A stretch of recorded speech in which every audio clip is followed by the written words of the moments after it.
Welcome. We're back with Katharine Olson talking about strata education. Hi, Katharine. Hey.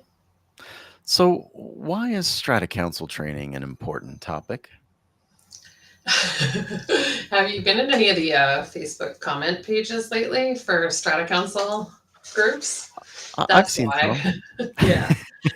It's just Yeah, because there's so much systemic and widespread misunderstanding that in my mind, if we as an industry could do a little bit of a better job at explaining clearly in an approachable way for the every person, we can clear a lot of this up. So, and when and when the councils are more functional as a result, like they understand what they're doing, then by that association, the job of the strata manager gets better. And the culture of the brokerages gets better. And then my colleagues don't drown and burn out and leave at rates of 50 to 60% in the first year, and then 80 to 90% by the end of the second year. So that's why it's important.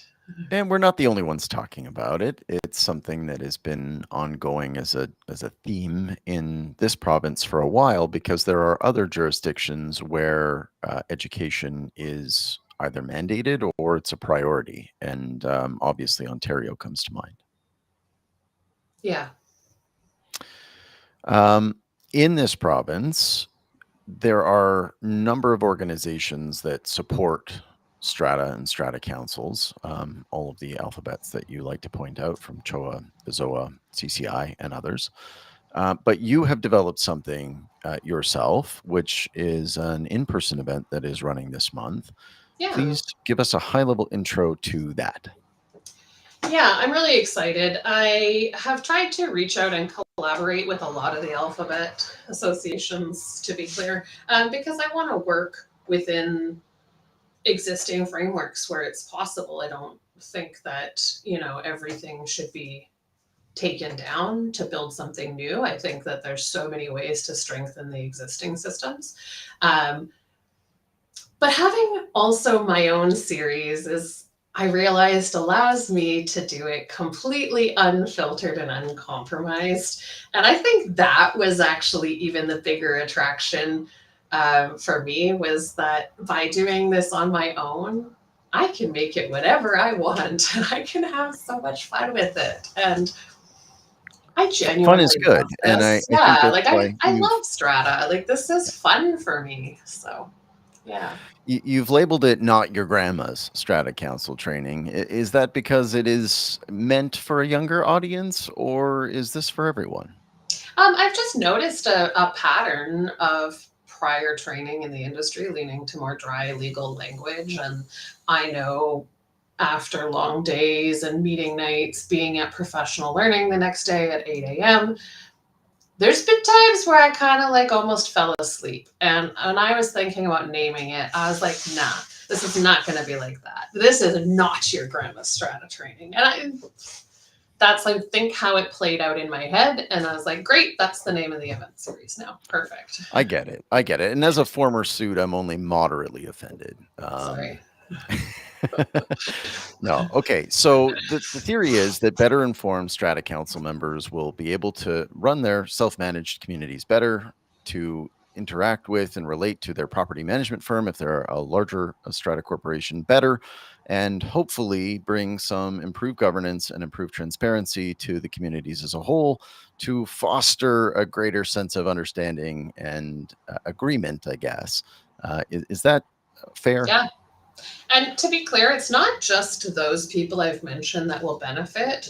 Like when strata councils are better educated, the associated trades don't get as much pushback, and they get paid on time, and people use resources properly, and they want to attend professional association webinars. So the associations benefit, and the trades benefit, and the managers benefit, and the buildings themselves see improvement in the quality of life for their residents. So literally, by educating strata councils, you can make life better for normal people. And I strongly support that. Financial literacy is really important to me. That's why OctoAI and Eli Report are one of the many supporters that you have for this series of events. I think we should start by going to discuss each of the nights and what you're focusing on. Can we do that?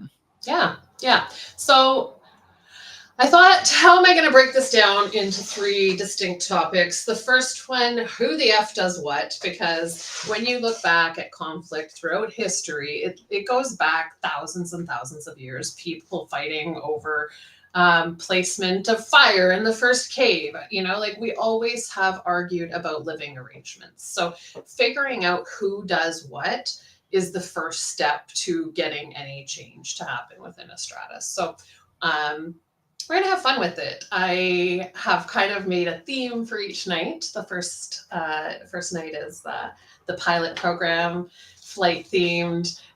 There's going to be different hats for each night. It's very exciting. And we're going to walk through the various stakeholders, the different positions within a strata, pragmatically, functionally, not just listing the different sections, but what do those sections mean in terms of when you're in the council meeting, what words are going to come out of your mouth? So more like that, because that's I think what I've heard brings so much value to the training that I do, is that people are left with practical solutions for how they could actually walk through their next interaction, right? And that's what we're going to do. We're also going to talk about Bob's Rules of Order, which is going to be kind of just a really bare bones version of parliamentary procedure, Robert's Rules of Order, to help each of those different parties through meetings. So that's night 1.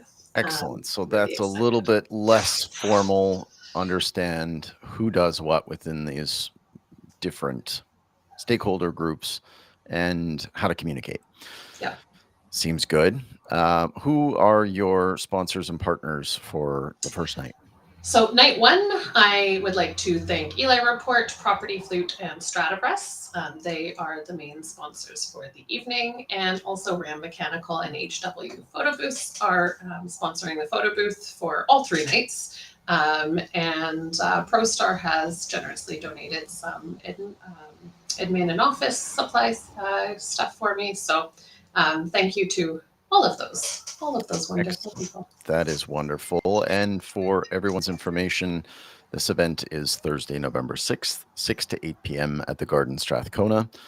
We'll come back to it at the end, but you can look for it on Eventbrite. Tonight, 2, Katharine, what's happening? Yeah. Well, okay. Wouldn't be talking about money if we didn't talk about how we're all fleecing each other gangster style. So night 2 is gangster mobster themed. We are going to follow the trail of money through a strata, basically. And again, make sense of reading your financial statements. But all of this, again, grounded in what's happening on the ground. We'll go through some live scenarios of like what happens when council dips into funds without a vote, or in the moment they interpret things as needed to be spent. And then some of the red flags that generally get brokerages fined and councils sued. So it's going to be all about talking about financials and money and how those things go wrong. We'll dip a little bit into vendor management too, as it relates to money and maintenance. So interesting. Yeah, certainly conflict does arise when money's involved, especially since a lot of this, it's not only an important financial decision, but it is everyone's home. And that makes it a much more emotional conversation than it might be if it was something else. Financials too in stratas are so weird. I've had so many accountants and CGAs and CAs on my councils over the years, and they don't make my favorite treasurers, to be honest, because they don't quite understand the organicness of strata financials. That AR means that this was done that way, and this number doesn't connect here, and there's 2 years worth of surplus carry forward. So there's different projects that span over 3 years, and nothing seems to connect to itself anywhere. And they don't like it. They find it untidy, I think, maybe. But it's just, they're living financials. Right. We'll call it that. I think So, if I was accountant, I would find that untidy and ruffle me up too. But yeah. at the same time, I'm not an accountant, and at the end of the day, we want to just make sure that everything gets done the way it's supposed to. It's kind of Well, and interesting, sometimes actually. there's red flags and then there's Mhm.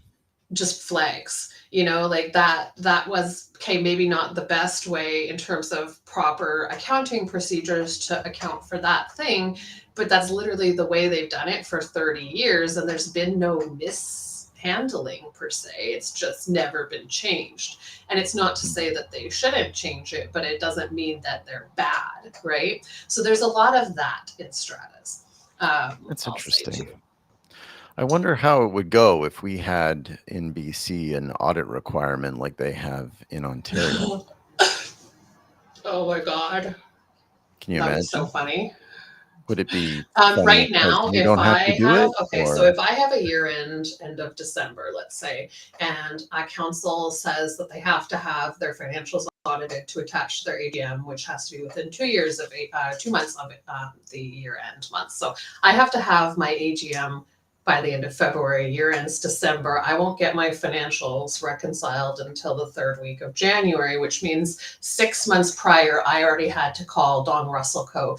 to book an auditor to be available specifically within that 2 week period to be like ready to audit the financials immediately to then get the AGM notice out on time. I hated it. It was awful. yeah, I mean So it as a measure of good governance, I can see why it is helpful, but for small organizations, small companies, as well as small stratas, I think it's ridiculous. When you're up to the really large stratas, there could be more merit in having something structured or something formal there.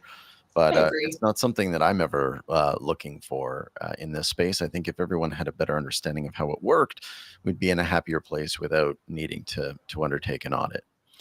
I would say get a depreciation done right and read it before I would say get an audit done to most stratas. Yeah, And that's agreed. not to say like if there's been some weird stuff going on or there was a brokerage transfer because of like Right. actual bad things, maybe an audit's a good idea. But for the most part, it's not usually malfeasance. A lot of the time, it's just misunderstandings or like ignorance. So. Agreed 100%. Yeah. Who is your presenting sponsor for night two? Night two is Blay, both an Upple legal law practice. I am so excited. Katharine Upple and Sam Blay have been big supporters of mine, and I'm really excited to have them sponsoring night two. Wonderful. Once again, same venue the following Thursday, November 13th, 2025, and Eventbrite for tickets. We'll go on to talk about night three. Yes, night three. That is the bylaw police, in case it wasn't clear from the tiny photo her hat says. So night three is bylaws, BS, and better boundaries. So we're going to talk about bylaws and following the right processes, where to look within the law. Obviously, I'm not a lawyer, so I'm not going to guide you through legal advice, but more so where should you look when you're running into certain problems? What should you bring a lawyer into versus what might you be able to resolve yourselves? We'll take a look at rewriting a bad bylaw letter live and issue some mock citations from some real world scenarios. And also just generally deal with some conflict resolution because we talk about common sense, and I've seen this idea of like, oh, people need more common sense in stratas, but we also have to factor in that common sense isn't common to everyone. Like as strata managers, as industry related professionals, we actually have elevated sense. And not everyone grew up in a city like Vancouver or a province like BC. They might not know the legislation. They might never have owned in a condo, all these different things. And so common sense has come from investment of the community in education to help people get to a shared collective acceptable level of knowledge. And so I'm hoping to kind of impart that as well. So like bring a little common sense that we can look at as a group that would really work in a strata to avoid getting to the point where you're at a CRT. Yes. Yeah. You have so many different things coming together. You've got different demographics, different financial positions, different Different values, smells and different sounds. yes. So I mean, is that why we have bylaws? I mean, we don't have bylaws for normal neighbors if you're kind of in a single But you do, family you house. just have municipal ones, right? And Yeah, you have municipal ones, but those already apply in the areas where there are stratas. Why are there more rules? well, because you aren't living that close to each other, right? Yes, And that is the difference. you own a shared asset together. Yeah. Um, And you get to start from a good foundation because yeah, there is a standard set of bylaws in this province, and then each community can alter them themselves. And I'm sure that it will be please covered, do. but you Also, get to if you're a modify. council listening, go get a lawyer to update your bylaws. If you're still using the standard bylaws, those are 1998. There are a lot of things that They're very should be problematic. considered that may not be, but it's nice to have a framework to work from, and have that as a baseline. I think it's important too doing learning like this for councils because there's so many questions I get in council seminars I've done for brokerages where they're like, okay, this is happening at my brokerage. Can we do this? Can I do that? And it happens a lot with like, can we look at the cameras? Can we da da da? And I'm like, okay, like so I'm gonna instead of answering you, I'm gonna ask you a question back and say, like, how much is this one worth to you? Like, what have you tried first?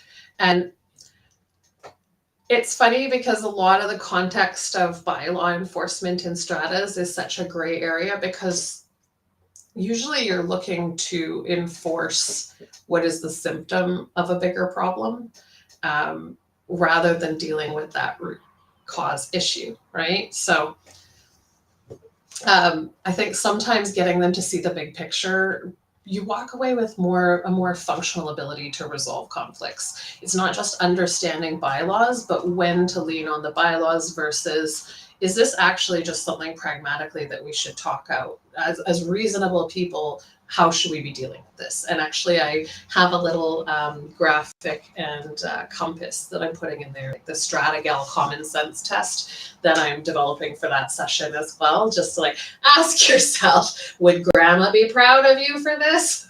Because honestly, I feel like if in stratas, every single person before they behaved or said something just was like, would my grandma be proud of me for doing or saying this?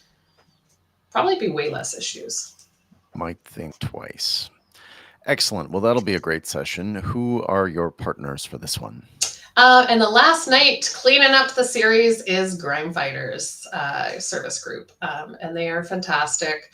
I was trying to coerce them into actually wearing the Grime Fighters costumes to do it for the photos, but I'm pretty sure they were just going to ghost the event if I followed through. So yeah, thank you guys. Anyways, They do look Brian, Brett, fabulous they're amazing. Yeah, in they're costume. great, True. great team over there. So Fantastic. Okay, so that'll be good. Same place the next week. yes. And everyone should go to Eventbrite to book tickets for this. This is free tickets to Strata owners and Strata council members, thanks to the sponsorship. So there's no cost to attend. I think you've listed out most of the groups here, so that's fantastic. Yeah, and we're gonna have charcuterie and cheese and desserts. So I am bribing you to come and let me talk to you guys in exchange for snacks. But you know what? You're gonna have fun whether you like it or not. So That's true. That's true. We got some BC beer and some BC wine, so you can take the edge off of the tense topics of Strata to. there's no tension. enjoy.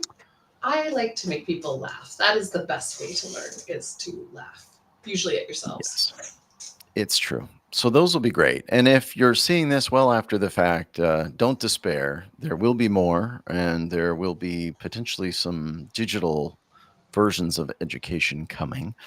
So stay tuned and do get in touch with Katharine for any of your Strata related questions.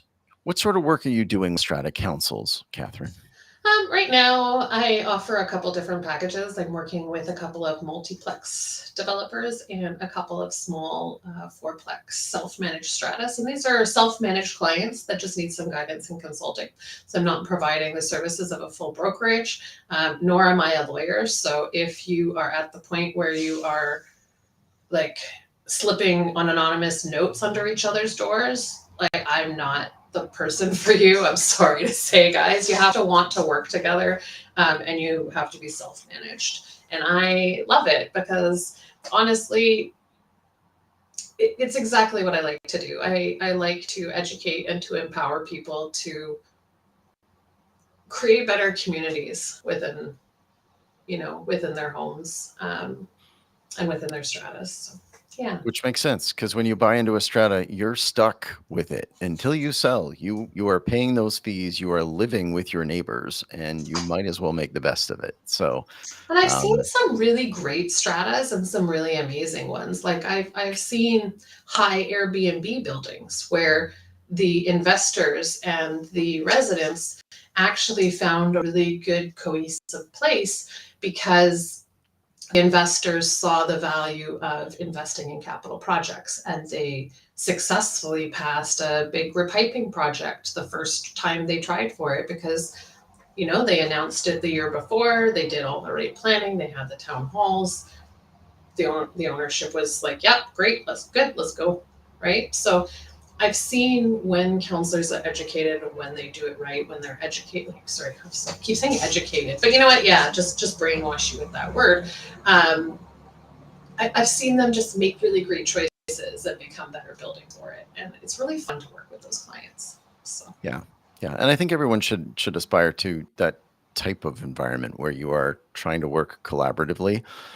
The budgets in these communities are significant. The average strata fees in this province are nearly $6,000 per unit per year, and that's just the strata fees, not the special levies. And those are also significant year over year. Yes, a portion of your strata fees go to your CRF, your reserve fund, but the funding in BC is totally insufficient for capital projects over the long run. And most owners should expect an extra couple $1,000s a year uh, on top of their strata fees for this. So these are big dollars, and you've got to make sure that you're putting the money into what matters in terms of maintenance, required, preventative, and those capital upgrades when you need them. And it's interesting that you brought up the short-term rental thing because I know that's quite contentious. Even rentals were very contentious in BC until a couple of years ago when the rule change came in. And all rule changes, when they're enforced at a either federal or provincial level, have both intended and unintended effects and consequences. And the one about rentals I found quite interesting because it made strata a more attractive opportunity for investors. They could now rent out a unit if there was previously a restriction on the number of units that would have meant that they couldn't do that. And of course, as the dynamic changes within a community from owner occupants to rental occupants, investors have a slightly different view typically than owner occupants. I think it's because it has to be balanced still. Where a building falls too much to one side or the other, it derails. Where you get too many investors, I've seen it go the way where no one participates. They don't see their dollars going out as anything but profit lost. Whereas Yep. in this building, the residents and the investors saw it as building up value to being the highest standard of Airbnbs available in the area. And then the residents were like, we enjoy now the fact that, oh, so not just that, they increased to almost 24-hour security and on-site staff like every day of the week basically. So using increased budgets, they were able to bring in other things. They redid their gym, they repiped all these things, right? So, and they did good maintenance. They paid their, site staff well, and they were good. This council will even know who I'm talking about, but they even gave really good, generous Christmas bonuses to their caretaker staff and stuff like that. And I really liked that because I fight with councils a lot over bonuses or fair wage increases for caretakers, and it made me like that. Always makes me happy when they appreciate their people. So, yeah. Yeah, it's difficult to earn a living here. So taking care of those that are taking care of you and your community is something that makes sense. Yeah, absolutely. We could talk about education endlessly, but now we have a venue for it. Go on to Eventbrite and grab some tickets for this event, or stay tuned for what is to follow.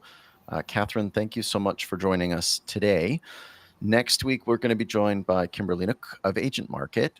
Should be a fun conversation tying in the realtor and buyer side of the condo sphere. So thanks, Katharine. We'll see you at the events.